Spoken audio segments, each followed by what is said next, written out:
viewers, welcome back to another episode of Maxwell Starr's Beer Review. Tonight we're going to take a look at a beer that was recently brought into the A&BLL liquor stores by the same people who brought you Young's Double Chocolate Stout and Wells Banana Bread Beer.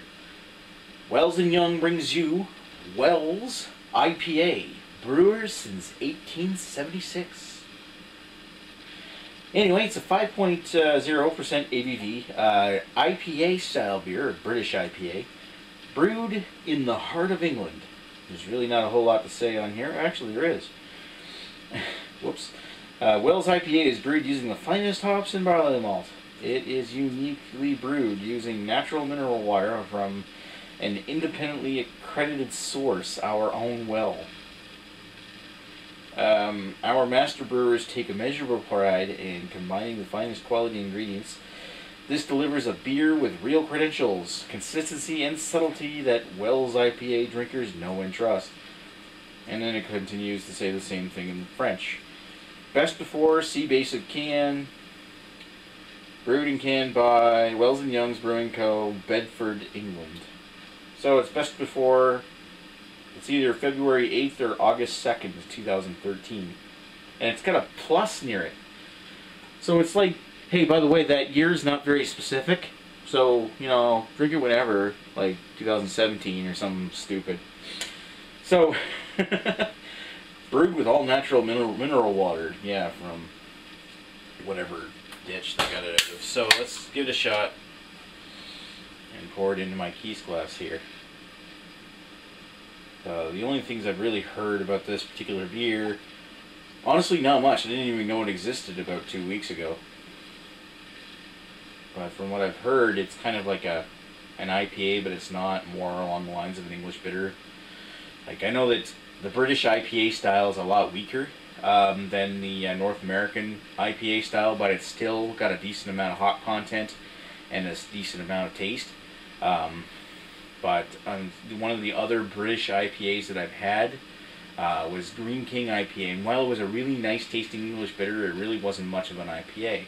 I liked it, but it wasn't really much of an IPA by the modern standards. So this one, it came up with more than that. It had about a finger of head on the top. The colors, looks like it's a bit browner for an IPA. Other than that, it's got the caramel color just right. It's not as orangey as I would have hoped. Maybe it uses some kind of different hop breed, which introduces a different color to it. Or it could be whatever different malt they may have used. Different kind of pale malt. So, being an IPA, I would imagine they used some kind of pale malt. So, giving it a sniff here.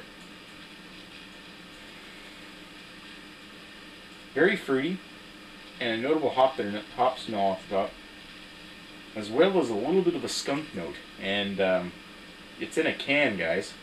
How does it get skunked? It's not really strong. It's not really strong to begin with. It's got a mild copper coin kind of smell.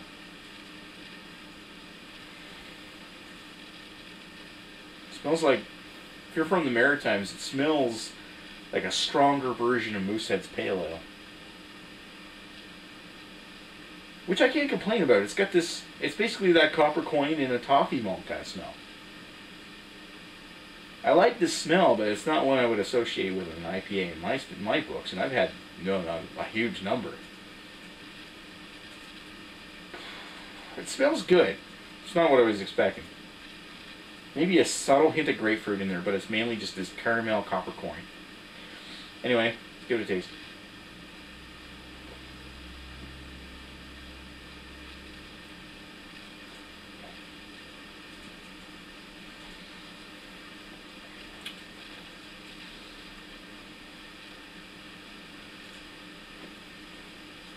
See if I can describe this. It's very metallic. The copper coin was overpowering. It's like somebody dropped a bucket of nickels in it. There's a trace amount of caramel malt, but it's not very present. It's very weak in the background. Toffee and a hint of, I'm guessing, maize, as they called it on the Wells Banana Bread. I don't think this has got an ingredients list, so I can't tell for sure. But it tastes like it's got corn in it.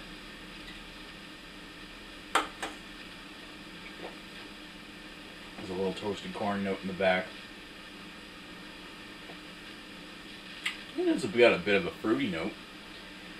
In the sense of like an English bitter, it's got this, it does have that little bit of like a red fruit, kind of like an appley fruity note. Dragon fruit or something. But it's very faint and mixed in with this metallic, earthy hop bite in the back, which is actually quite bitter, but not quite as bitter as you would expect from a typical IPA, even a British style. For the most part, it's this metallic, earthy metal taste. Other than that, I guess you could say its finish is dry. And it leaves a note of like a lingering brown sugar sweetness and a caramel. Well, more not so much caramel, but a toffee kind of bitterness, a toffee kind of sweetness that lingers on the roof of the mouth after you finish drinking it. So once you've actually taken a drink, it's pretty dry, dries out, leaves you with this little bit of a toffee note along with a lingering earthy bitterness. I think I'm going to have to sit down with this one. I'll be right back.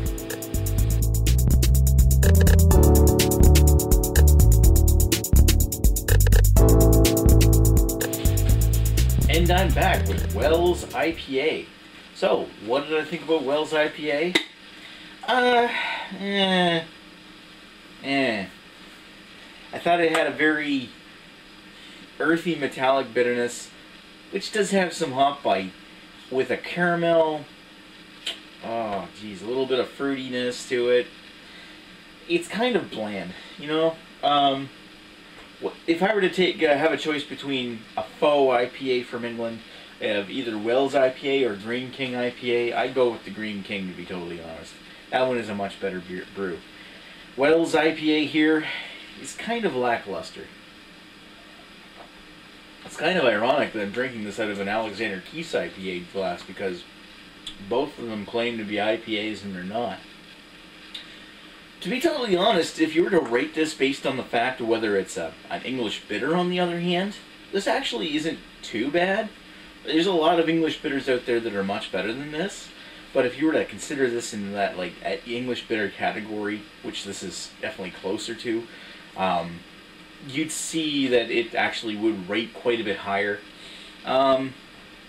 It is kind of a rather bland beer, and it's meant to be sessionable more than it is to be enjoyable, I think, which is a really strange thing to say. To be totally honest, I think that I can't give this anything any higher than a rating of 3 out of 5. If you were to rate it as an IPA, it definitely doesn't match the style at all. Not even the British style. And I have to give it kind of like a... Well, Neely said it best during the break. She said that she'd give it a 2 as an IPA, but a 3 as a regular beer. I'm going to stick with 3, because I did sort of enjoy it, I guess, but it's not like I'd ever buy this again. Oh, excuse me. With the plethora of good quality English beers that we do have around these parts, I don't need to get this again, because there are many more beers out there that I would prefer to have, which would be like Green King IPA for one, and there's Fuller's ESB, or Fuller's Honeydew, or London Pride, or Old Speckled Hen, or Ruddles County, and the list goes on. Hobgoblin just came in here too, so there's a whole number of beers out there that I would rather have than Wells IPA. So if you're looking at picking this up in the stores and be like her, I'd give it a pass and go for like Hobgoblin or Fuller's 1845 if you really want to try something tasty and unique, because this one is just basically swill in a can from England. Anyway, thanks for watching Maxwell Starr's beer reviews. Hope you weren't too offended by watching this and at least enjoyed yourself, because after all, keep drinking good beer and enjoy yourself is the most important thing. So I'll talk to you guys later, and cheers.